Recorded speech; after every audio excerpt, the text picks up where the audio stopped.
Our focus is on personal empowerment, a commitment to well-being, and the motivation to achieve more than you ever thought possible. And we have another outstanding guest this week. Ashlee Boyson is the author of the blog and book series titled The Moments We Stand, which tells the story of her family's journey of healing after the infidelity and murder of her husband, Emmett Corrigan, in 2011, just months after the birth of their fifth child. After feeling alone for many years and fighting to find her voice through the pain, Ashlee now proudly stands as an advocate for victims and families impacted by loss, grief, widowhood, murder, and infidelity. In an effort to help others not feel alone, she has grown to love sharing her story to help shine light on the path for others still stuck in the dark, a place she knows all too well. Ashlee believes that each day is a gift, and she is grateful for the grace and hope she has found in her story. Ashlee Boyson, welcome to Next Steps Forward. Thank you so much, Chris. It's great to be here. Thanks for being here, and you didn't take the bait when I said you could dance during the podcast intro music, so we're off to a great start. So I appreciate and respect that, but I have gotten some people, just so you know. So again, Ashlee, thank you for being with us and talking about such a difficult subject in a heartbreaking time in your life. And I don't want to dwell on those details for too long, but would you set the stage for the rest of our conversation by sharing the story of your marriage to Emmett Corrigan up to the night of his death? Yeah, Emmett and I got married in 2004. It was one of those swift romance, swept me off my feet. I didn't want to be anywhere else. We got married, had our twins a year later, twin girls. We were both in school, so we kind of balanced the family life and everything. And then right before my graduation from college, we had another little boy. So we had 3 kids going into law school the next year. He went to law school. I stayed home with kids. We ended up having a few miscarriages and things during law school and had another baby towards the end of law school. Then as he was passing the bar, we had just moved to Meridian, Idaho. He was passing the bar and getting ready and really starting his career. We had one more son in January of 2011. And in March of 2011, we celebrated our 7-year wedding anniversary. It was actually one of those times that it was like we were a team for a long time. And then there came this time where I felt like I was doing this whole character on my own a lot. And he was out of town for our 7-year wedding anniversary. Came home a few days later. I'm giving you the very Cliff Notes version. A few days later, I woke up to this like pounding in my chest, just like something's not right. And I felt it for weeks. And by that night, I was literally going to sit him down and say, we got to figure out what's going on. Something's not right. I feel this weird energy. I am just panicked all the time. And instead that night, I sat on the couch with a bunch of detectives who told me my husband had been having an affair with our paralegal at our office. And my husband came that night and met them at Walgreens. And my husband died in her arms. He was shot once in the forehead and once in the heart. And it was one of those moments that, like, it's so not real when you're sitting on a couch with detectives, and anybody who's been through a murder trial knows, or been through a crazy trauma loss like that. But more than anything, that night, I didn't know what was real or who I was at that point. It was just chaos.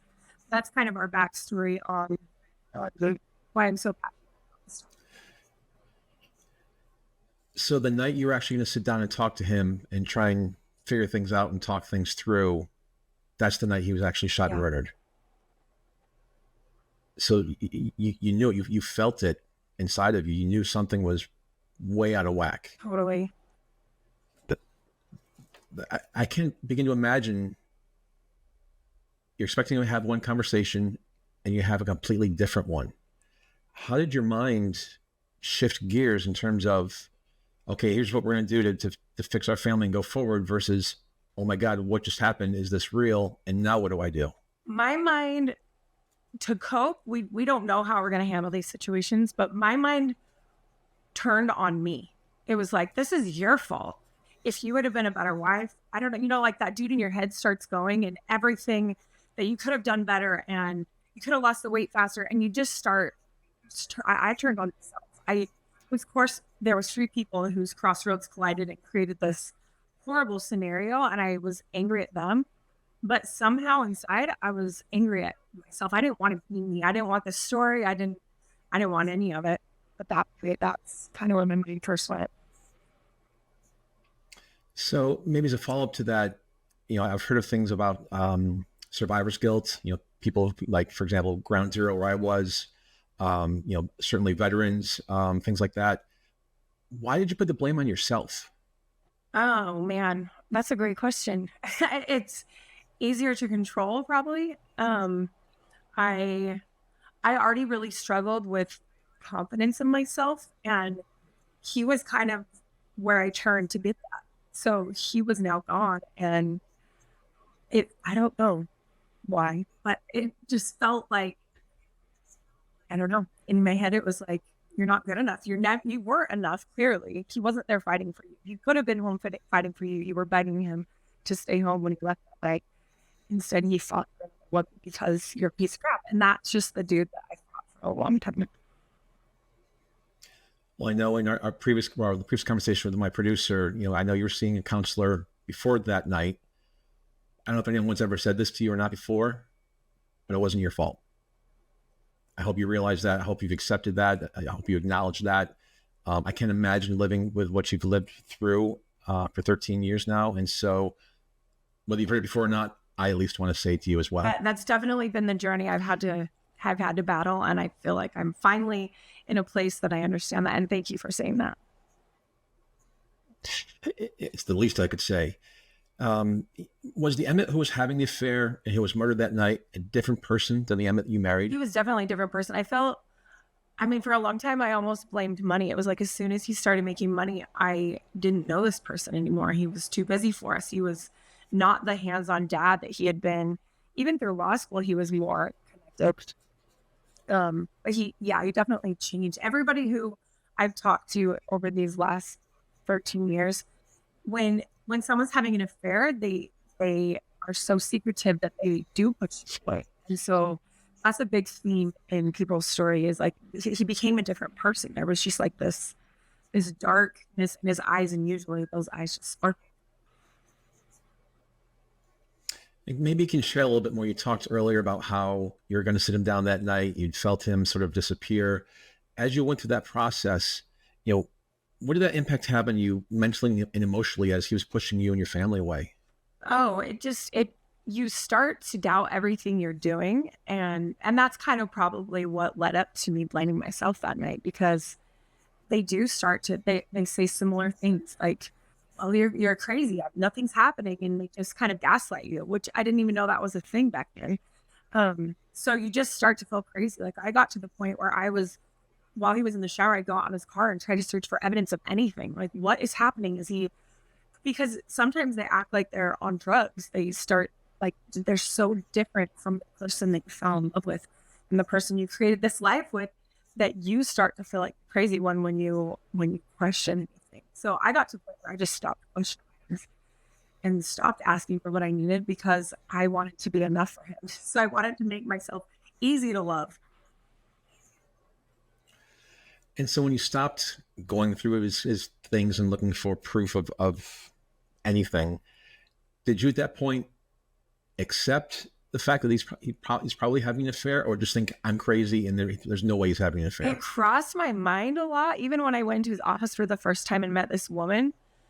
But she was 40 years old. I was 28. So like, the fact checking that I would do on the outside would kind of like try to calm my fears, but it was like constant cognitive dissonance, where I like knew something was wrong. I knew this woman, there was something not right. Even the minute I heard her story and how she was going to come work for us, I just kept fighting that. And that's what I wish I could go back and have more confidence to say, you weren't crazy. Everything you felt was true, because our bodies know, they tell us when something's not right. But I didn't listen. And I don't know that I knew how to listen to that. And there's the phrase, trust your gut, right? You just had the instinct. You said in at least one interview that, quote, I almost felt worthless, that 3 people were making choices that I had no idea were going to change the rest of my life, end quote. I'm fascinated that you had that sense of worthlessness. Have you figured out why you felt that way? No, because looking back, it's such a pathetic state to be in when I wasn't part of any of those choices. But in that moment, um, they tried to reassure me with things like, well, this guy that had the gun, he had a note for you on his front seat. Like he knew you didn't know. He was going to tell you everything. And instead of my mind going, look, he cared, he was going to tell you, it was like, well, you didn't give me that chance. You took that chance for me. And the other woman, like, you knew who I was. You sent presents home for my baby. You took my husband from me. And then my husband, it's like, you knew I was home every day, loving you so much that I would take care of these 5 kids under 5 years old because that's what we wanted together. And yet I wasn't enough to instead of going and fighting for her and whatever that was for you, like seeing my worth. It was like I used everything as evidence to turn it on myself and hate myself. I'm not sure why we cope. That was my drug of choice for coping. And you said so much of your self-worth was based on your husband and his career. Why do you think that was? Because you had so much going for you at the time, just being who you were? Well, it wasn't for me. It wasn't really about his career. I feel like his self-worth probably started to be affected by his career. For me, it was more just this man that, I don't know. I think I had a different view of what marriage was. I don't know that I was actually complete when I got married. Like my parents had divorced when I was younger, and I had these little cracks that I didn't have the knowledge to get help with and hadn't gotten help with.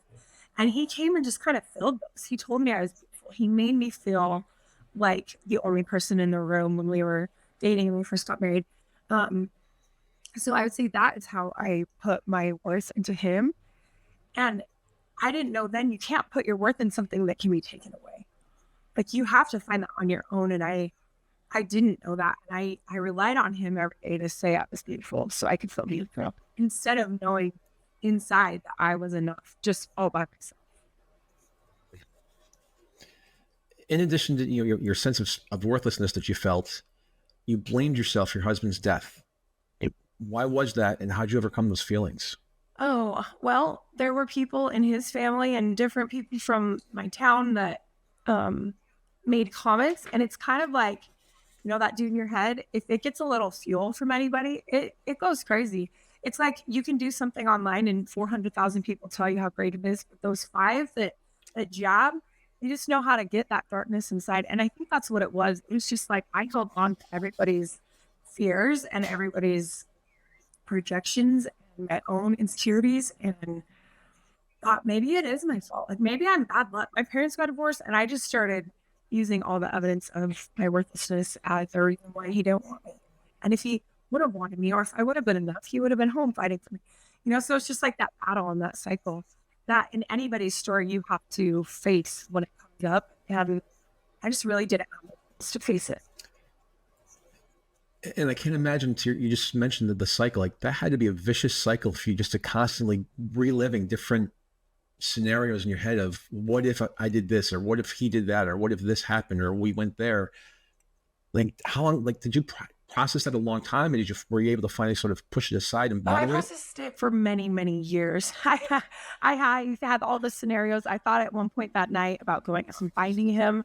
And what if I would have been there and my kids lost both their kids? So it went both ways. Like the scenario could have been way worse. I could have known and they could have tried to pretend that I was part of it. Like there were so many bad things that could have happened.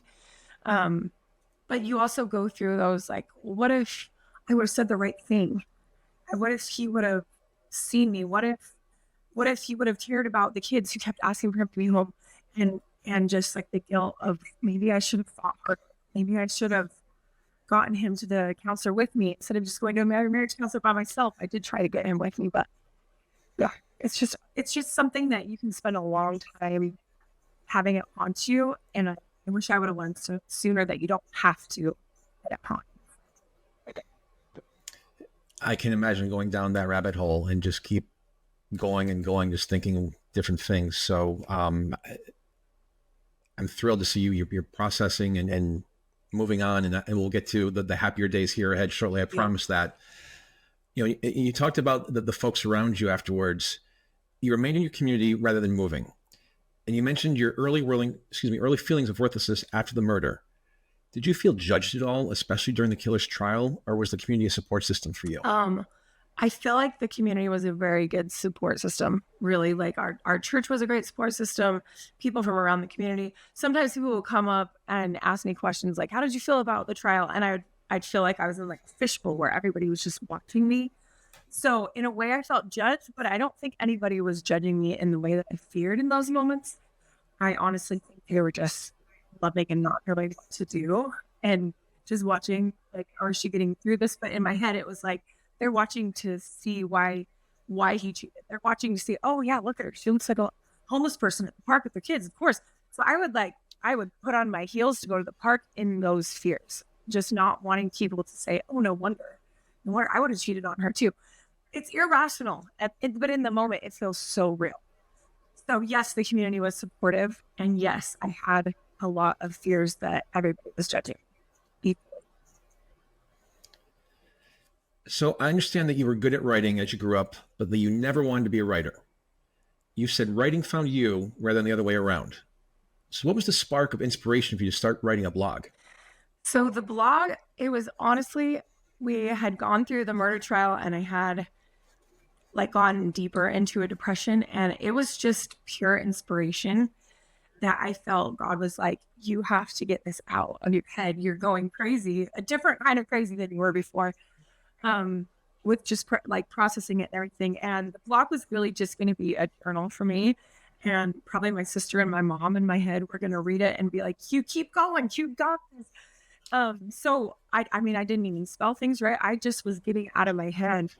And it first started out, I was like, okay, Heavenly Father, you want me to write this? And it was like all the anger. And at that time, I didn't even write it in a Word doc. I was writing straight on the blog, and it totally shut down at one point. And when I signed back in, it like my computer just turned off. When I signed back in, it was gone. Nothing I'd written for hours was there. And I just felt this calm, like, okay, I understand you've been hurt. I understand this has been really hard, but I need you to remember the miracles that happened and the light that was there, because that's what's going to get you out of this darkness. You can't keep writing and focusing on the darkness. There's so much light. And so started over and started sharing my story from my heart instead of my fear and my pain. And within a week, I'd only written a few posts, and like 1 million people had come to my blog. And I didn't even know. I'd written on my like little Facebook page of family and friends, I'm going to start this healing journey if you want to follow along. And so it was very overwhelming. I felt very inadequate, didn't even use punctuation right. People let me know about that. But what I know it was for me and for the people who would write me was, I've been there too. I know what you're talking about, that darkness, that pain. My story's not like yours, but I know what you're talking about, the fog you can't let go of because it just consumes you. And that's where we all connected and the blog started. It was me trying to get out of my head and have a thing for my kids to read someday when they're like, what the crap happened to us? But it had a bigger, I guess God had a bigger plan for it. And it was very humbling to be a part of. I would like to say I can't take the credit for what it became. We have, and I appreciate you sharing all that. I know how difficult this is. We have a big focus on the show on mental health, and I cannot tell you the number of professionals and people who've gone through traumatic experiences who have said that just journaling, just writing, is one of the best forms of, for lack of a better word, therapy, or for getting through that difficult and challenging time. And so, as you're doing this, and I don't know whether it was good or bad, or whether it was God intent for your first blog to just disappear and not be there, and then you could sort of refocus your channel and your energy and your thoughts. What was your reaction? How people were reacting to your words besides your punctuation? It was, I honestly didn't read all the comments because it would mess with my head, and I really just wanted to stay aligned with whatever I was supposed to be doing. But I would run into people and they'd be like, you've changed everything for me. You helped me realize, like, it was like I was in a pit that I was climbing out of, and people got to watch it, but they were going, I was down in that pit too, and I'm going to climb, because you're climbing out of it, I'm going to climb out of it too. So it became something that didn't just help me heal, it helped me grow my confidence on who I was all by myself without anybody else telling me, which is me and God and him saying, hey, you're enough. And I need you to show yourself that first. climb out of that pit, and then I want you to go back down there. And I want you to find everybody who's stuck in there, because they can't do this alone. And they're not listening to me at this moment. Maybe they'll listen to you. Maybe this horrific thing will catch their attention, but then they'll realize that they too can get out of their pit. And that was kind of empty for me. So knowing you've got such a huge following for your blog, let's make it even bigger.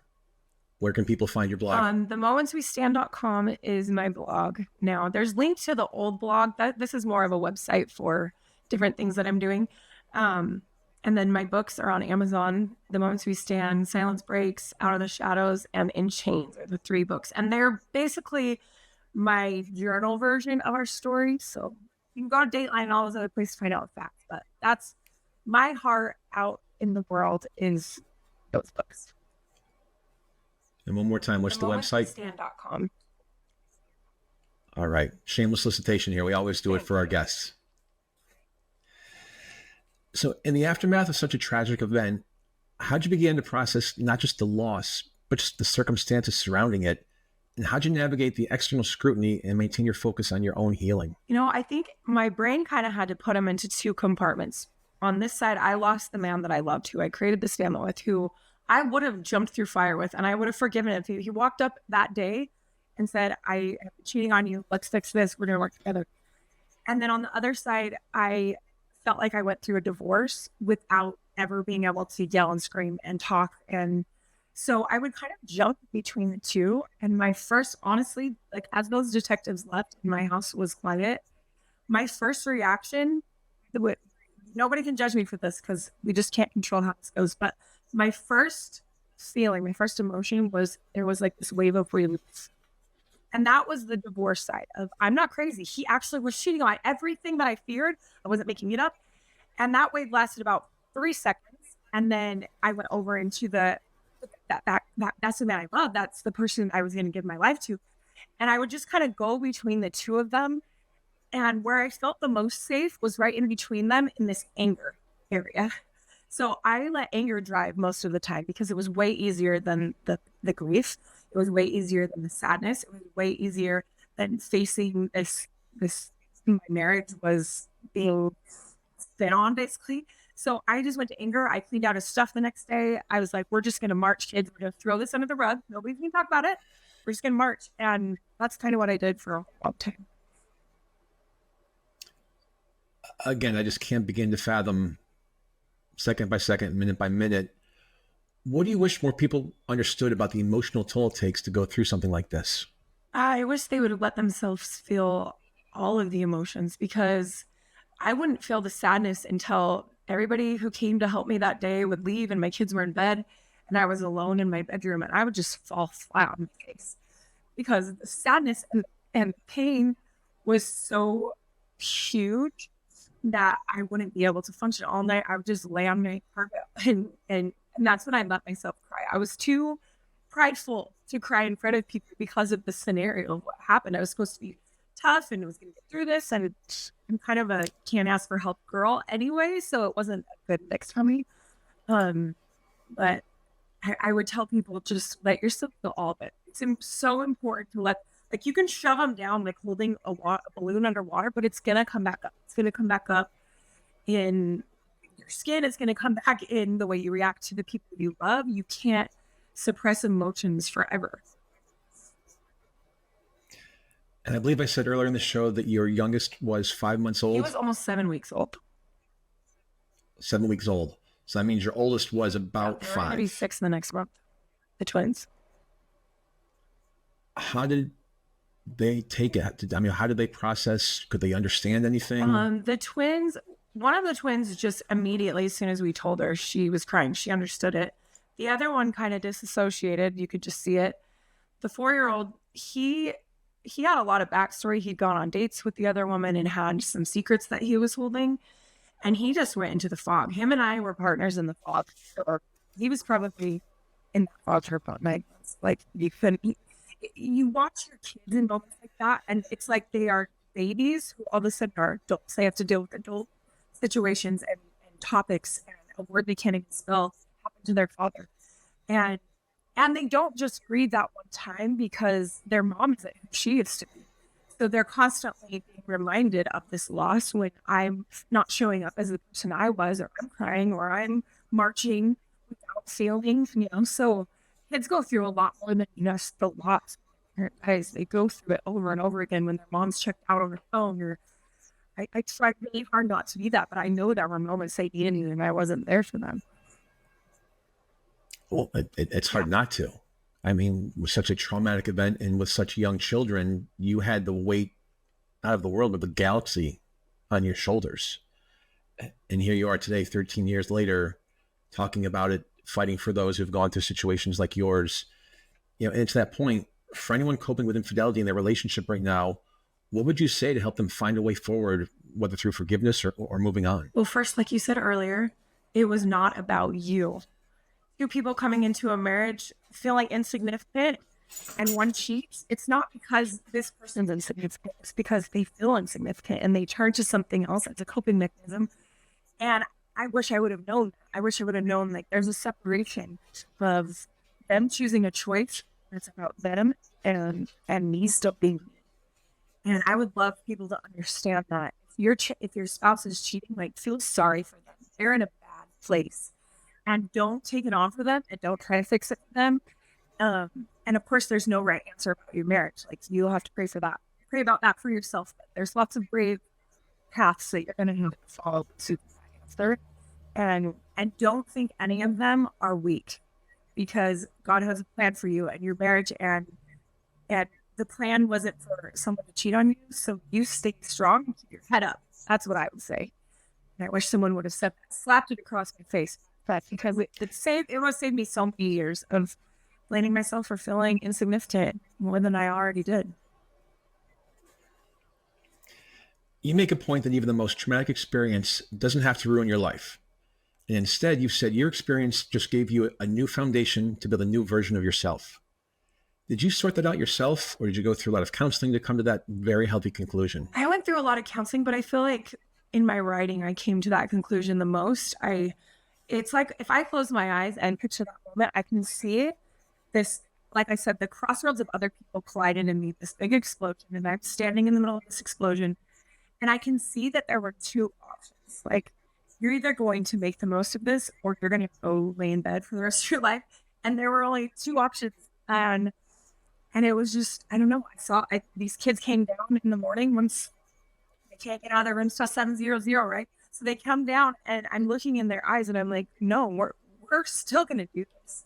I don't care what it takes. I remember I walked into my closet before they came down after detectives had left. And I'm like, okay, Heavenly Father, I just need one do-over. I've seen it on the movies, just a reset. Let me choose the ending, because there's lots of options beyond this one. And I didn't get the do-over, but I got this beautiful moment of peace in my closet where I almost felt him going, no, you're going to do this. You're not only going to forgive and move forward, you're going to be stronger. Your kids are going to make it through this, and it's going to be because of you. And I got this reassurance. And I walked down to my closet and nothing went away. Nothing changed. The darkness was still there. But it was like, it gave me this little glimmer of light that I was going to get through it. And not all days did I feel like I was getting through it, but eventually the light got brighter each time. You've shared your unique experience on Dateline, Dr. Phil, True Crime Daily, and several other murder mystery investigation documentaries. One of those programs about the affair and murder recently aired again, and it's how I came across your story, and it seems to be among a regular round of reruns. Do you or your family ever accidentally come across those programs? And if so, how does it affect you in the family?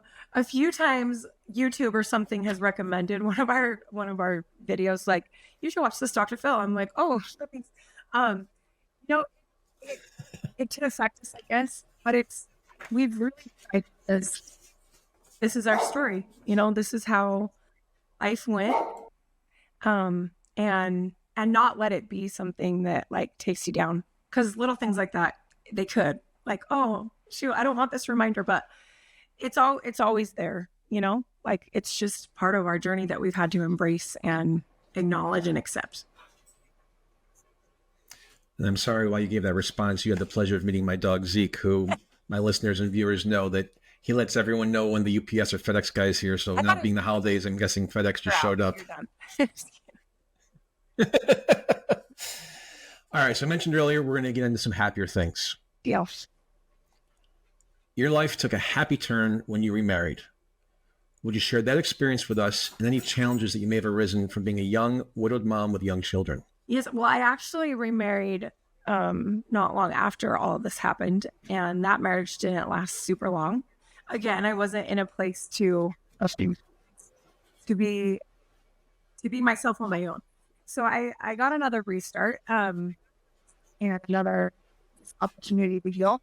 But I remarried now 6 years ago to Scott Boyson. And he was one of the types of guys that I would have never chosen back in my really insecure days. He's just like this steady chillin' who you go play golf with him and he hits the ball. You don't know if he made a fall in one or not. Like everything, he's just this calming energy. And marrying him wasn't just a gift for me. I've seen my kids be in a safe place finally to grieve, to heal. And that means sometimes, like, my daughter went through an eating disorder because she was finally in a safe spot and have start coming.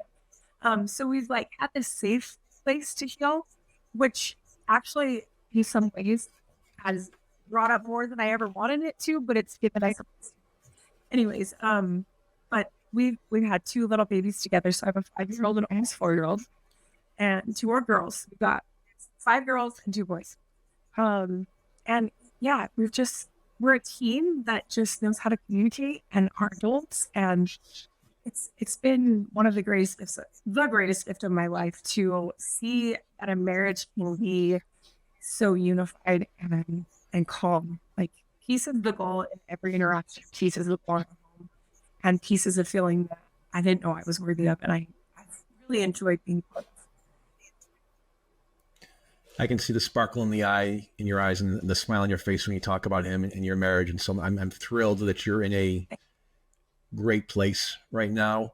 And in the back of my head, as you're saying you've got 2 more children, I'm like, she's got a basketball team. One of my closest friends also has 7. And so that's why I tell him, I got a whole basketball team there. So you're fine. So, I mentioned that you're the author of not 1, not 2, but 3 books. We briefly touched on those. Would you share more information about each of them with us? Again, the titles, your writing process, and why you decided to write each one of them. The first one, I had been writing my blog for a while now, and this is honestly how it started. But my grandma would print out every single one of my posts and take them to her little old lady friends. And I was like, I just got to put that in a book. And I kind of just laughed about it. And then I had a dream one night that I had this book in my hand and I saw the whole cover and exactly how the first cover is. And I was standing on the edge of this cliff. And I had had dreams before where I was like on the edge of a cliff trying to decide if I was worth living for. But this time it was like I was standing strong on this cliff and I had this book in my hand and I chucked it out in the water. And I woke up in the middle of the night, drew this cover and went back to sleep. And when I woke up, I'm like, I'm supposed to write a book about this. I'm supposed to have my journal become this book. Anyway, so that was the first one. And the second one, so the first one is from like sitting on the couch with the detectives that night for the first month of just the stories that were going on in my home and with my kids' struggles and things like that. And then the second one is kind of just the next steps waiting when the murder trial keeps getting pushed back and just different experiences with detectives. And the third one is the actual murder trial and what it felt like as a victim. Silenced in the stands and just going through that whole experience. I didn't realize that the murder trial had been pushed back. What's that? I mean, I can't imagine what it would feel like for you just having that delayed and still sort of that dark cloud lingering out there. It's one of those things I can only describe it as you've been holding your breath for a really long time and you're about to be able to take another breath. And then they're like, oh, wait, pause. It's going to be next year. It's going to be in a few months. And it happened probably 10 times. So it was almost 2 years by the time it actually happened. And nothing changes. Like once the murder trial, but in your head, everything's going to change and you're going to be able to be back to your normal self, which by the way, you never become your normal self. You become a new version of yourself. But I really thought it's going to be it. And I'm going to stand and they're going to tell how long he's going to jail and everything's going to feel better and it's a whole. And I honestly felt worse after the trial because I was surrounded by people and two moms who lost their sons, and it opened up way more empathy than I wanted it to, because for those 2 years it was all about me and I was the only victim that ever was. And so yeah, Remarriage was probably, it was the hardest thing for me to write about. Even it was hard. But this shows the character of the person you are. You just mentioned you felt empathy, and having gone through what you did, to be able to flip what you're dealing with and show empathy to somebody else takes a tremendous amount of strength and courage and faith. And so that just shows the type of amazing person you are. Again, I don't know if anyone's ever told you that, but I'm going to tell you that now, because I've been asking you some very difficult and challenging questions. Back to your books. You've been working in a series of books dealing with children and grief. How's that work going, and when will those books be released? My editor just got me back the final edits of the first one that's going to be coming out. So probably in the next few weeks it'll be out, which is really exciting. And my little spoiler, my spoiler alert, I don't know what I just said. Yeah. One of my twins, Boston, is the illustrator for this book. So she's the one that had the eating disorder and was in an eating disorder facility for a while, and drawing became her healing journey and writing became mine. So together we are just working on a series. I'm not going to spoil everything, but it's going to be amazing. It's basically written from a child's perspective on the grief cycle and the different emotions that come up, and how you get through knowing that this person who held you in their arms the day that you were born and said you're going to be the greatest of all isn't going to be there to watch you become the greatest of all. So that's the first book. It's going to be. So don't spoil everything. You just give us enough to go and to buy it. So, I mean, we got to work on that for you, get the book sales. When are you expecting to release that book? I think it'll be on Amazon in the next week. Fantastic. All right, we'll follow up after the show so we can get that out there. You said that anytime a child loses a parent, you feel that they're instantly not children anymore. And sadly, obviously, you've witnessed that firsthand. What does that process of grief look like for children? And how can parents or others do their best to help children through such a dark time in their lives? The process, okay, so I'm going to say the first thing that I would recommend for parents, well, you asked the process first. The process is that's similar to ours, only they don't have the tools to communicate what they feel. So when they're feeling scared, it's usually coming out as anger or misbehaving or disassociating, not listening. Their fight or flight is a little more extreme because a lot of us actually act like children when we go fight or flight, but they don't have the tools to go, hey, I'm really sad today. I really miss this person. I really feel this. So the process is first teaching them what those emotions are, that it's okay to feel them, it's okay to talk about them, and give them a safe place to do so. And for parents, a safe place to do so starts with a foundation of truth. Because if you, like in that moment when I found out, I'm like, okay, what if I just told them he got in a wreck? That'd be amazing. They would never know. We just shove it under the rug and they think he got in a wreck. His new car's gone. What happens when the new car comes? And I started going, wait, no. Hold on. Lies are what brought us here. If I tell a lie to my kids, I'm part of the lies that they're going to be mad at for the rest of their lives. And when they find out, which they did, like weeks later, the twins found out a whole bunch of stuff at school and would come home. So luckily, I was in my right mind enough to say, I will not lie to these kids. I will not tell them everything, but age appropriate, I will always tell them truth. So we have a foundation so they know they can always trust me. And that was the one thing, I did a lot of things wrong, but that's the one thing I did right that I would always recommend. Never withhold the truth that will help a person heal.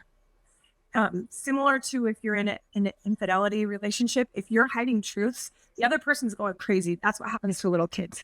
If somebody's adopted and they're like, oh, we don't want them to ever know they're adopted, but they always go, how come my eyes are brown and all my other siblings? And they're always looking and thinking it, but you never give them the facts. Same goes with grief. If we can give them a foundation of truth, age-appropriate truth, like mine was, your dad's been killed. There was an accident with a gun, and I gave them age-appropriate truth. And when they came from work, and when they still come from work, they know that I'm going to tell the truth because it all matches what they learned from the. Well, and I know you took criticism because, you said for starters that lies are what created the original situation. But to your point, your age appropriate sharing the truths with your children. How did you deal with the criticism from people who thought you shouldn't be telling your children? I've more just I would have given the finger. sometimes you want to.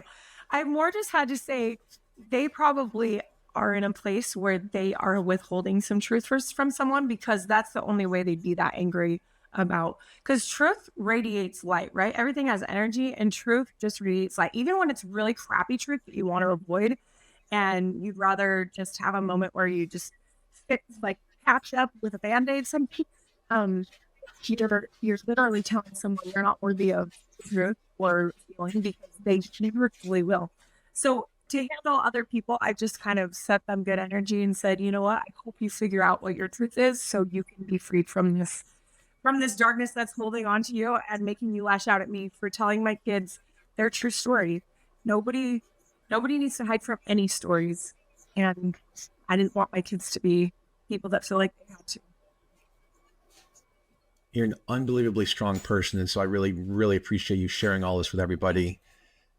Obviously, if a child is experiencing the grief of a loss, it's very possible and probable that the parent is too.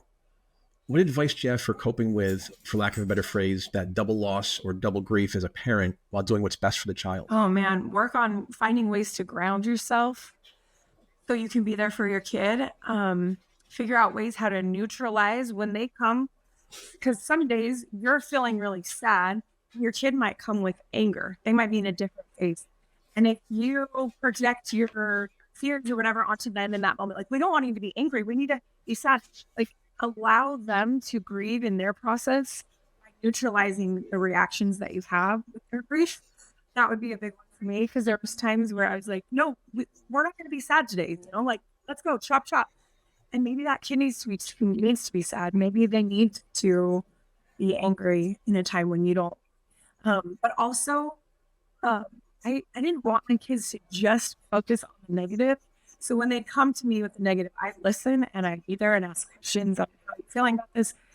But then I'd also try to remind them of things that he did right. And not just to protect him. I never wanted to we're not going to talk bad about him, because he set up a scenario where we have to talk bad about people.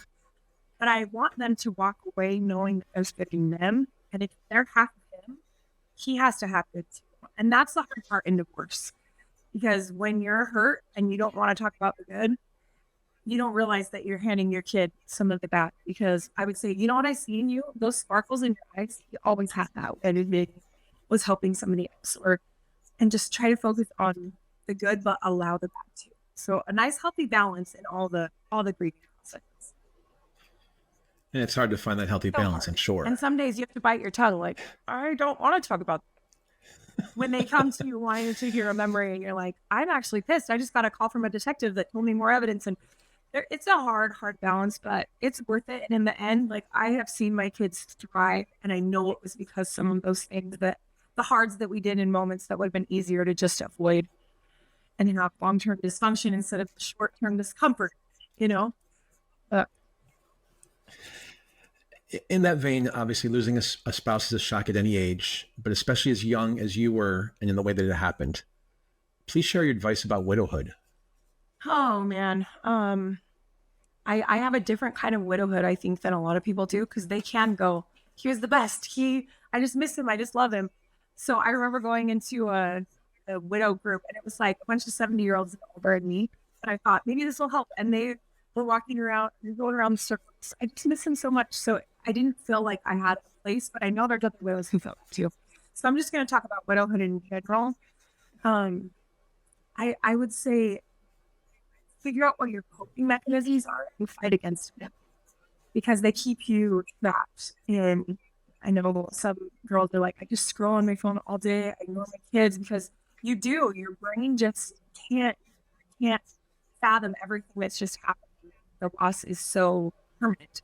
But yeah, really start to be aware of how you're coping and how it's affecting other people and how it's affecting you. A lot of people stop eating and stop sleeping, and figure out ways to physically take care of yourself, spiritually and mentally take care of yourselves, emotionally take care of yourself. Again, it's all about the balance. Those 4 bodies have to be balanced out. If you just focus on your emotions, everything else is going to fall apart. But you really have to intentionally live and step outside. And maybe that means only 5 minutes out of your bed one day. That's okay too. But have like a goal that pushes you outside of your new comfort zone. It's not really a zone, it's more like a trap. So figure out how to expand it, pushing yourself. And I'm sure it's easier said than done. Sure. I'm sure that takes a lot of work. So I asked a question earlier about your writing, but it applies to your public speaking too. You said that you dreaded the idea of speaking in front of people, and yet you became a public speaker and you're very good at it. I understand that you like to really hone in on a theme or particular words such as resilience if your audience suggests one. And you don't write anything down before your speeches. As you can see, I've got 8 pages of notes here for our conversation. How do you personally define resilience, and how has that definition evolved since your journey began? Oh, for me, resilience is choosing the good every time, and me personally choosing God or a higher power every time. And that's kind of how my writing and my speaking has been. I went a few times with notes, and it gave me so much anxiety that it was awful. And so one of my gifts I've realized is just speaking from my heart and following the spirit. Just like, I don't know, I feel like I just connect to the people in the audience and what they need in that moment instead of what I feel at home writing something. So that's kind of been my speaking journey. Yeah. And can people find you on your website again to be a public speaker? Yes, I did do a lot of public speaking, and then I had these 2 babies, and I'm starting to get back into it more. I struggle leaving too much, but I really enjoy. I can't say I enjoy because I still feel like I'm going to throw up every time. And it takes about 5 minutes to speak through the fear. And then I feel the most strength of speaking that I've ever felt in my life. I just feel like this extra layer of, I don't know if it's like angels are all around me or what happens, but I feel the most like myself. If it makes you feel any better, I feel that way too every time I have a show.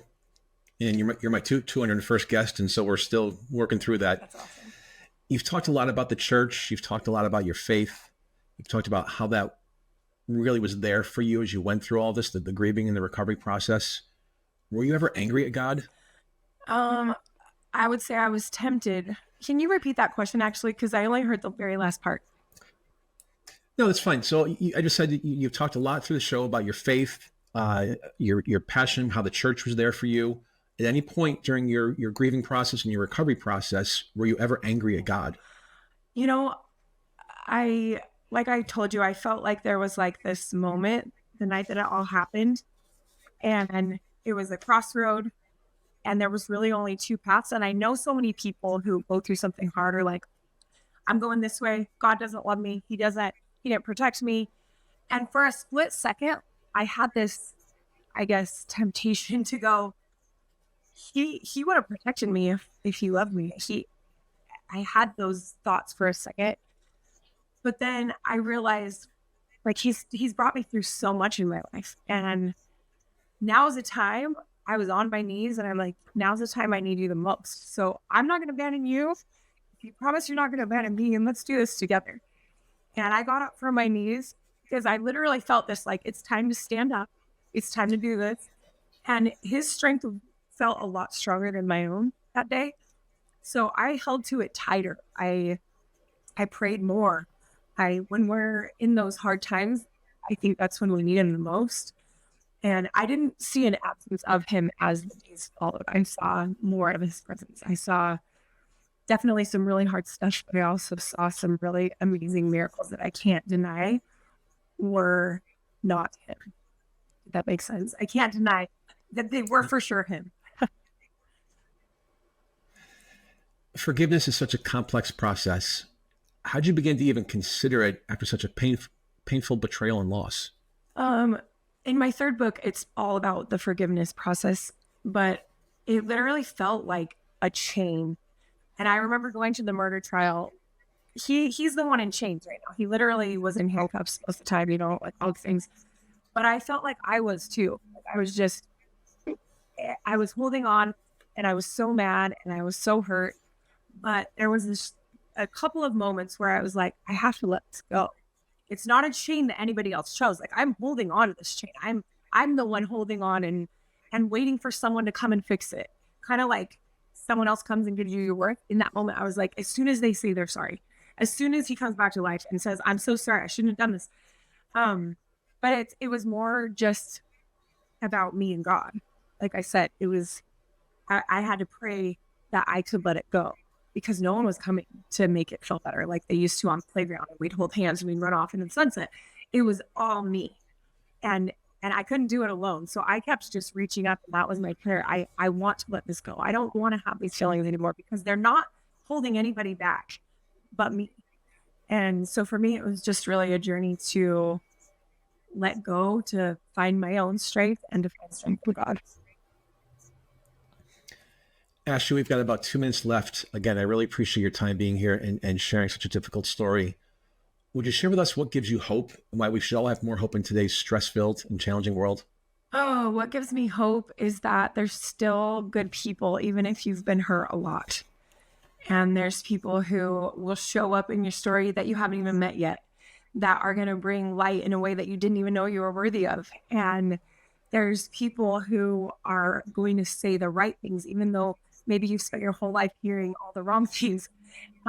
It gives me hope to know that there's other people who are really trying to live aligned with their gifts. And it just gives me hope that we can still find beauty in this world, even when we've been through hard stuff. And I hope that each of us can get in tune with whatever those gifts are. I feel blessed to be able to see beauty in the world and find trust in other people, despite everything I've been through. And that's what I want to pass on to my kids, and break the cycles of generations of shoving things under the rug. That's one of my goals. And it's not always popular, but yeah, just really, it gives me hope to know that each of us have our own journey and our own answers to our prayers and our own way of finding the light through darkness. And that's the mission. And that's what I want to continue to do, is even if this gave you one little glimmer of light, hold to it and figure out how to make it grow and bring it to other people. Being the holiday season, hope and faith are great things to have. Ashlee Boyson, we're out of time. Thank you so much for being with us today. I really appreciate you sharing your story with us. Thank you so much for having me. I'm Chris Meek. We're out of time. We'll see you next week, same time, same place. Until then, stay safe and keep taking your next steps forward.